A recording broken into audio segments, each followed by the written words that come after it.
നമസ്കാരം, ഭാരത് ലൈവിലേക്ക് സ്വാഗതം. തിരുവനന്തപുരത്ത് ത്രികോണ മത്സരത്തിനുള്ള സാധ്യതകളുണ്ട് എന്ന് ആദ്യം മുതൽ തന്നെ നമ്മൾ പറഞ്ഞിരുന്നതാണ്. ഇപ്പോൾ ത്രികോണ മത്സരം പോയിട്ട് മത്സരം പോലും ഇല്ലാത്ത അവസ്ഥയിലേക്ക് എത്തിയിരിക്കുന്നു എന്ന സംശയം പോലും ചിലപ്പോൾ ഉണ്ടാകുന്നുണ്ട്. പ്രചരണ രംഗത്ത് രാജീവ് ചന്ദ്രശേഖർ ബഹുദൂരം മുന്നിലാണെന്ന കാര്യത്തിൽ സംശയമില്ല. തിരുവനന്തപുരത്ത് ജനങ്ങളുടെ പ്രതീക്ഷയും രാജീവ് ചന്ദ്രശേഖറിലാണ്. എല്ലാ ജനങ്ങളുടെയും ഏക പ്രതീക്ഷ ഇപ്പോൾ രാജീവ് ചന്ദ്രശേഖർ എന്ന രീതിയിലേക്ക് വന്നിരിക്കുന്നു. കാരണം തിരുവനന്തപുരത്തെ എല്ലാ പ്രശ്നങ്ങളും അദ്ദേഹത്തിൻ്റെ മുന്നിലേക്ക് എത്തുന്നുണ്ട്. പൊഴിയൂരിലടക്കമുള്ള പ്രശ്നങ്ങൾ അദ്ദേഹം പരിഹരിച്ചു കഴിഞ്ഞു. കഴിഞ്ഞ ദിവസം PSC റാങ്ക് ലിസ്റ്റുമായി ബന്ധപ്പെട്ട് പോലീസുകാർക്ക് നിയമനം ലഭിക്കാത്തതുമായി ബന്ധപ്പെട്ട വിഷയത്തിൽ പോലും അദ്ദേഹത്തിൻ്റെ ഇടപെടലുണ്ടായി. അദ്ദേഹം മുഖ്യമന്ത്രിക്ക് തുറന്ന കത്തയക്കുകയും ചെയ്തു. അദ്ദേഹത്തെ കാണാൻ നിരവധി പേർ ഇങ്ങോട്ട് എത്തുന്നുണ്ട്. പലരും ഇപ്പോൾ ഓരോ നിവേദനങ്ങളുമായിട്ടാണ് വരുന്നതെന്നാണ് മനസ്സിലാക്കാൻ സാധിക്കുന്നത്. കഴിഞ്ഞ 15 വർഷമായി തിരുവനന്തപുരത്ത് ഒന്നും നടന്നിട്ടില്ല എന്നും ഇത്രത്തോളം ജനങ്ങൾക്ക് ഇവിടെ അദ്ദേഹത്തെ ആവശ്യമുണ്ട് എന്നും അത്രത്തോളം കാര്യങ്ങൾ ഈ മണ്ഡലത്തിൽ നടക്കാനുണ്ട് എന്നുമാണ് അദ്ദേഹത്തിന് വരുന്ന നിവേദനങ്ങളിൽ നിന്നും അദ്ദേഹത്തെ കാണാനെത്തുന്നവരിൽ നിന്നും മനസ്സിലാകുന്നത്. എല്ലാ കാര്യങ്ങളും അദ്ദേഹം അഡ്രസ്സ് ചെയ്യുന്നുണ്ട് എന്ന കാര്യത്തിലും സംശയമൊന്നുമില്ല. ഏതായാലും പരാജയ ഭീതിയിലാണ് ശശി തരൂരും കൂട്ടരുമെന്ന് മനസ്സിലാക്കാൻ സാധിക്കുന്നു. ശശി തരൂരിൻ്റെ ഒരു ധാരണ അദ്ദേഹം ഈസിയായി എല്ലാ പ്രാവശ്യവും ഉണ്ടാകുന്ന പോലെ ഒരു ഈസി വോക്ക് ഓവർ ഉണ്ടാകും എന്നായിരുന്നു എന്നാണ് മനസ്സിലാക്കാൻ സാധിക്കുന്നത്. ആദ്യഘട്ടത്തിൽ അത്തരത്തിലുള്ള ചില കാര്യങ്ങൾ കൊണ്ട് തന്നെ അദ്ദേഹം ഒരു മൗനം പാലിക്കുകയൊക്കെ ചെയ്തിട്ടുണ്ട്. എന്നാൽ പിന്നീടാണ് അദ്ദേഹത്തിന് മനസ്സിലായത് രാജീവ് ചന്ദ്രശേഖർ കളം പിടിച്ചു കഴിഞ്ഞുവെന്ന്. രാജീവ് ചന്ദ്രശേഖറെ പ്രതീക്ഷിച്ചിരിക്കുന്ന തലസ്ഥാനത്തെ ഒരു നല്ല ജനതയുണ്ട്. അവർ ഉറപ്പായും രാജീവ് ചന്ദ്രശേഖരെ വിജയിപ്പിക്കുമെന്ന കാര്യത്തിൽ യാതൊരു സംശയവുമില്ല. സംശയലേശമനെ നമുക്ക് പറയാൻ കഴിയുന്ന കാര്യമാണ് ഏതാണ്ട് രാജീവ് ചന്ദ്രശേഖർ വിജയം ഉറപ്പിച്ചിരിക്കുന്നുവെന്ന്.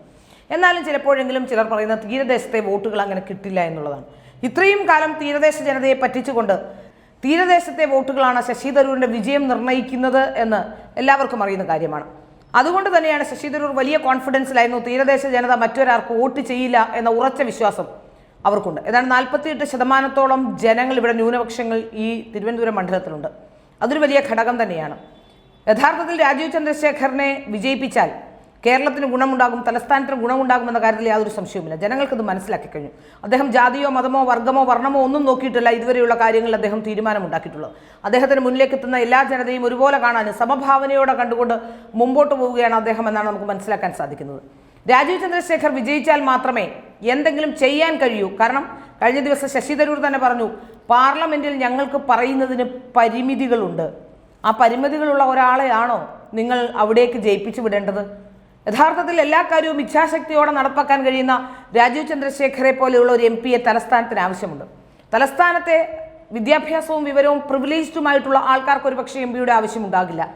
MP ഒരു റെപ്രസെൻറ്റേറ്റീവ് എന്ന രീതിയിൽ മാത്രം അവർ വോട്ട് രേഖപ്പെടുത്തുന്നതാണ്.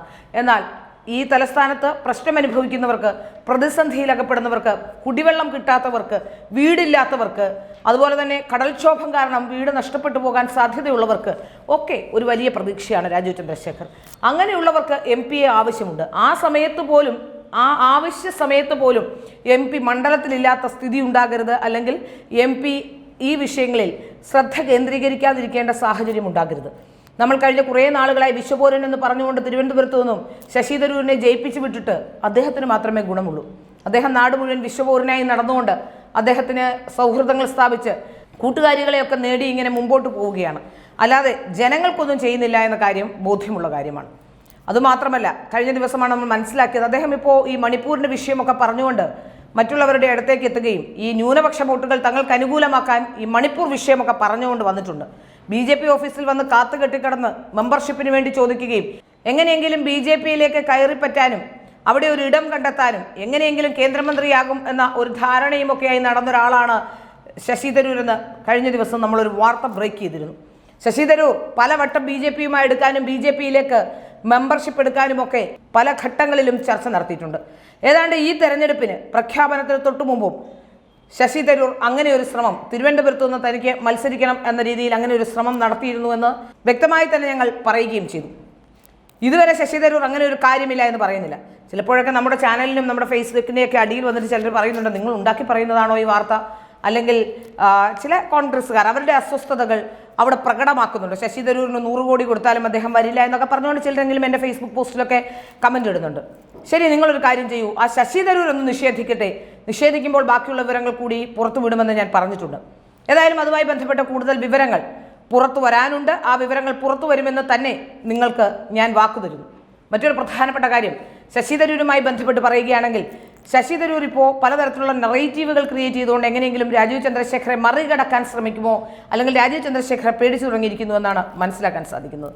അതുകൊണ്ട് തന്നെ ശശി തരൂരിന് വേണ്ടി പ്രവർത്തിക്കാൻ കോൺഗ്രസിൽ സത്യത്തിൽ ഒരാൾ പോലും ഇല്ലാത്തൊരവസ്ഥ. നമ്മൾക്ക് പറഞ്ഞു കഴിഞ്ഞ ദിവസം KPCC ഓഫീസിൽ ആകെ കുറച്ച് ശശി തരൂരിൻ്റെ ആ സൈഡിലൊക്കെ 1-2 പോസ്റ്ററുകളൊക്കെ ഉണ്ടായിരുന്നു. ഇപ്പോൾ ആ പോസ്റ്ററും കാണാനില്ല.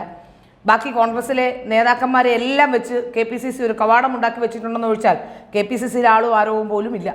എല്ലാവരും തെരഞ്ഞെടുപ്പ് ചൂടിലും പ്രവർത്തനത്തിലുമൊക്കെയാണെന്ന് പറഞ്ഞാലും ഈ തെരഞ്ഞെടുപ്പ് ചൂടും പ്രവർത്തനവും ഒക്കെ പാർട്ടി ഓഫീസുകൾ കേന്ദ്രീകരിച്ചും ഉണ്ടാവണം. നേരെ മറിച്ച് BJPയുടെ ഓഫീസിലേക്കൊക്കെ ചെന്ന് നോക്കിയാൽ എത്ര ചടുലമായാണ് അവിടെ കാര്യങ്ങൾ നടക്കുന്നതെന്ന് നമുക്ക് മനസ്സിലാക്കാൻ സാധിക്കും. ഏതായാലും ഈ തിരഞ്ഞെടുപ്പിൽ ശശി തരൂർ തിരുവനന്തപുരത്തു നിന്നും പാർലമെന്റിൽ എത്തില്ല എന്ന് തന്നെയാണ് സാധാരണ ജനങ്ങളിൽ നിന്ന് നമുക്ക് കിട്ടുന്ന റെസ്പോൺസ്. കാരണം ഈ യാത്ര ചെയ്യുമ്പോഴും മറ്റുള്ളവരോട് കമ്മ്യൂണിക്കേറ്റ് ചെയ്യുമ്പോഴും കടകളിൽ പോകുമ്പോഴും ഒക്കെ ഞാനിങ്ങനെ ആൾക്കാരോട് സംസാരിക്കാറുണ്ട്. അപ്പോൾ ഒരുപാട് പേരുടെ മാനസികാവസ്ഥയ്ക്ക് മാറ്റം വന്നിട്ടുണ്ടെന്ന കാര്യത്തിൽ സംശയമില്ല. രാജീവ് ചന്ദ്രശേഖർ ജയിച്ചാൽ മാത്രമേ തിരുവനന്തപുരത്ത് കാര്യം നടക്കൂ, ഇനി കാര്യം നടക്കണം എന്ന് തന്നെയാണ്. അതായത് ശശി തരൂരിനെ കൊണ്ട് ഒരു ഗുണവും ഉണ്ടായില്ല എന്നും, അതുപോലെ തന്നെ രാജീവ് ചന്ദ്രശേഖറിൻ്റെ ആ വാക്കുകൾ അദ്ദേഹത്തിൻ്റെ ക്യാമ്പയിൻ തന്നെ എങ്ങനെയാണ്, ഇനി തിരുവനന്തപുരത്തുകാർക്ക് കാര്യം നടക്കുമെന്നുള്ളതാണ്. ആ ക്യാമ്പയിൻ ജനങ്ങളൊന്നാകെ ഏറ്റെടുത്തിരിക്കുകയാണ്. ഇത്തവണ നമുക്ക് സംശയലേശമനെ പറയാൻ കഴിയുന്നത് രാജീവ് ചന്ദ്രശേഖർ ജയിക്കുമെന്ന് തന്നെയാണ്. സ്ഥിരമായി ശശി തരൂരിന് വോട്ട് ചെയ്തുകൊണ്ടിരുന്ന തീരദേശ മേഖല ഒന്നാകെ ഏതാണ്ട് ശശി തരൂരിനെ കൈവിടുന്ന കാഴ്ചയും നമ്മൾ കാണുന്നതാണ്. അല്ലെങ്കിൽ കോൺഗ്രസിന് കാലാകാലങ്ങളിൽ വോട്ട് ചെയ്താൽ ഇനി ഒന്നും ഉണ്ടാകാൻ പോകുന്നില്ല എന്ന് തീരദേശ ജനതയ്ക്കും അറിയാം. അങ്ങനെ കോൺഗ്രസിന് വോട്ട് ചെയ്തിട്ട് പ്രത്യേകിച്ച് ഒരു കാര്യവുമില്ല എന്ന് മനസ്സിലായ സ്ഥിതിക്ക് തീരദേശത്തുള്ള നിരവധി പേർ ഇപ്പോൾ BJPയിലേക്ക് എത്തിക്കഴിഞ്ഞിട്ടുമുണ്ട്. അതുകൊണ്ട് ശശി തരൂർ അങ്കലാപ്പിലാണെന്ന കാര്യത്തിൽ യാതൊരു സംശയവുമില്ല. ഇനി വോട്ട് മറിക്കുമോ, ക്രോസ് വോട്ട് ഉണ്ടാകുമോ എന്ന കാര്യം മാത്രമാണ് സംശയമായി നിൽക്കുന്നത്.